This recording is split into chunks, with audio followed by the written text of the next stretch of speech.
Ese koko iyi myigaragambyo izagiraho ingaruka zimeze gute ku gihugu nk'u Rwanda? Reka tubirebere hamwe. Hano bana nanjye nkusasanurira akantu ku kandi uko bimeze. Naho njye nk'ibisanzwe mbahaye ikaze nitwa Mfura Crazy. Stay tuned. Imyigaragambyo muri Tanzania yatangiye kuwa gatatu tariki ya 29 Ukwakira muri uyu mwaka wa 2025. Ni imyigaragambyo yatangijwe n'abaturage batavuga rumwe n'ubutegetsi, bahamagarirwa kujya mu mihanda na perezida w'ishyaka riharanira impinduramatwara Chadema, nyuma y'uko we n'undi mukandida w'ingenzi bamubuzaga kwiyamamaza mu matora ya perezida. Impamvu nyamukuru z'imyigaragambyo: bivugwa ko amatora yabayemo uburiganya. Abigaragambye bavuga ko amatora atari ay'ubwitabire, ahubwo yari ameze nk'ay'umukuru w'igihugu Samia Suluhu Hassan wenyine, kuko abakandida bakomeye barahagaritswe. Hano perezida w'ishyaka rya Chadema yahamagariye abaturage gukomeza imyigaragambyo kugeza ubwo ibyifuzo byabo byo kuvugurura amatora bigeze kure. Byatumye n'imyigaragambyo ikomeza no kuwa kane no kuwa gatanu. Ejo abigaragambye muri Tanzania bakomeje gutwika amapine. Muri Arusha aho imihanda irafunze, ntabwo abantu batambukaga. Imihanda kugeza ubu ifungishije amabuye. Hano amakuru avuga ko kuri uyu wa gatanu hise muri Tanzania hagana ku mupaka wa Kenya imyigaragambyo yafashe indi ntera. Rero biragoye kumenya ko ibintu byifashe muri Tanzania, kuko nta buryo bw'itumanaho buhari uhuza abari imbere mu gihugu ndetse no hanze yacyo.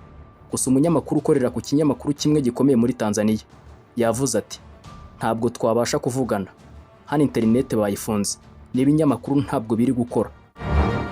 Umunsi wo kuwa gatatu muri Tanzania hari imyigaragambyo ikomeye yadutse nyuma y'amatora y'umukuru w'igihugu, aho abigaragambye biganjemo urubyiruko bijujutira ko hari abantu bakomeye muri politiki batigeze bemererwa guhatana, aho bavuga ko perezida Samia Suluhu Hassan agamije gukomeza kuyobora gusa.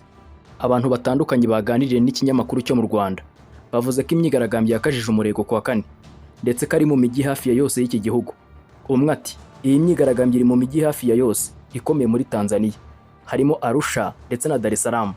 Aho itari ni muri Zanzibar, aho Samia Suluhu Hassan akomoka, kuko baramushyigikiye cyane.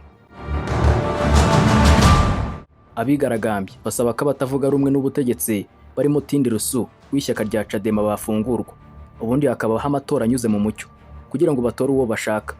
Umunyarwanda wakoreraga muri Tanzania watashye imyigaragambyo igitangira yavuze ko ari ubwa mbere mu myaka yari amaze akorera muri Dar es Salaam yari abonye abantu bigaragambya bene ako kageni. Yavuze ko bigitangira abaturage biganjemo urubyiruko bahashyamiranye n'umupolisi bakamugirira nabi, bigera naho inzego zishinzwe umutekano zitangira gukoresha ingufu mu kubigiza inyuma. Ati, umuntu ufite ubwoba ntasohoka. Ni ibintu bikomeye. Abari Dar es Salaam bavuga ko ibintu biri kujya mu buryo, kuko igisirikare aricyo kiri gukora ibishoboka byose kugira ngo ituze rigaruke mu gihugu. Ubuyobozi bwa Tanzania bwasabye abaturage gukorera mu rugo. Niko byagenze kuwa kane mu mujyi wa Dar es Salaam ukorerwamo n'abarenga miliyoni 7. Undi munyarwanda yagize ati, mfite mukuru wanjye ukorera muri Vodacom, nabo bafunze, bababwiye ko bagomba gukorera mu rugo. Kuwa kane byavugwaga ko hari abantu 4 bari bamaze kugwa muri iyo myigaragambyo, mu gihe ku rundi ruhande hari abavuga ko abapfuye barenga 100. Ibiro ntaramakuru by'Abafaransa AFP byatangaje ko imibare yatangajwe n'umuvugizi w'ishyaka ritavuga rumwe n'ubutegetsi Chadema ko hari abantu babarirwa mu magana bamaze gupfa, gusa ntacyo leta iravuga ku mibare y'abapfuye. Ku rundi ruhande, televiziyo y'igihugu muri Tanzania yatangiye gutangaza amajwi y'agateganyo y'ibyavuye mu matora, kagaragaza ko Suluhu ari gutsinda mu bice bitandukanye by'igihugu, dore ko yabaye n'uwa mbere, yatsindiye ku majwi 97 arengaho. Guverinoma y'Ubwongereza yatangaje ko yahagaritse ingendo zijya muri Tanzania ku bibuga by'indege bya Dar es Salaam, Arusha ndetse na Mount Kilimanjaro. Ambasade y'Amerika muri Tanzania yaburiye abaturage bayo ibasaba guhagarika ingendo zo mu muhanda. Kandi hari amakuru avuga ko hari ibikorwa biri kwibasirwa cyane n'abigaragambya ari abanyapolitiki bafite aho bahuriye n'ishyaka riri ku butegetsi. Ibyo birimo inyubako z'ubucuruzi, sitasiyo za lisanse n'ibindi. Bivugwa ko ikigo cy'imisoro n'amahoro muri Tanzania kirimo byibasiwe bikomeye n'abigaragambya. Ese koko hari ingaruka y'imyigaragambyo yagira ku Rwanda? Yego, zirahari, kandi zimwe na zimwe zatangiye kugaragara. Urebye hano u Rwanda na Tanzania ni ibihugu bihahirana, ndetse by'umwihariko rwifashisha cyane icyambu cya Dar es Salaam mu kwinjiza mu gihugu ibicuruzwa biva mu mahanga, nk'ibikomoka kuri peteroli byinjira mu gihugu. Ingano nini ituruka muri Tanzania, bibarwa ko nibura litiro miliyoni 60 z'ibikomoka kuri peteroli arizo u Rwanda rwakira buri kwezi. Impamvu lisansi na mazutu nyinshi u Rwanda rukura hanze ituruka muri Tanzania nuko i Dar es Salaam ariho hari ibigega bibikwamo lisansi ituruka mu bihugu nka Arabia Saudite. Abacuruzi bawo baba bashobora kuyihabo mu Rwanda bakazabishyura nyuma, bitandukanye nuko biba bimeze muri Kenya aho benshi basabwa kujya kurangura bitwaje amafaranga. Nko mu gihembwe cya kane cy'umwaka wa 2023 ibyo u Rwanda rukura muri Tanzania byari bifite agaciro ka miliyoni 228,026 z'amadolari. Nyuma y'ibikomoka mu Bushinwa byari bifite agaciro ka miliyoni 328,017 z'amadolari y'Amerika.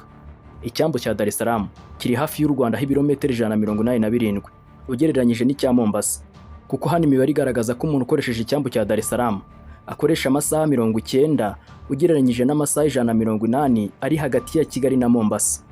Ibi bituma ikiguzi cy'urugendo kibamo ikinyuranyo cy'amadolari agera kuri 500 hagati y'ibyo byambu byombi, nk'uko imibare ya banki y'isi yo mu mwaka wa 2020 bigaragaza. Abasesenguzi bavuga ko nyuma y'aho iyi myigaragambyo yuburiye, abacuruzi bamwe bo mu Rwanda batangiye guhitamo gukoresha icyambu cya Mombasa na Ivasha, aho u Rwanda rufite aho rwakirira imizigo yarwo. Ibyo bivuze ko ibicuruzwa bishobora gukoresha inzira ya za Gatuna cyangwa se Kagitumba mu kwinjira mu Rwanda aho kuba ku Rusumo. Ati ikibazo nigikomeza abantu bashobora kwimuka bakajya Mombasa, ntabwo ibicuruzwa byabura aho bica. Abakurikirana iby'ubucuruzi bavuga ko ingaruka ku Rwanda zishobora kugaragara hashize iminsi, ari iminsi mike bikarangira nta kibazo, ariko iyo bitangiye gufata iminsi 7 ukwezi bihita bitangira kugira ingaruka zigaragara.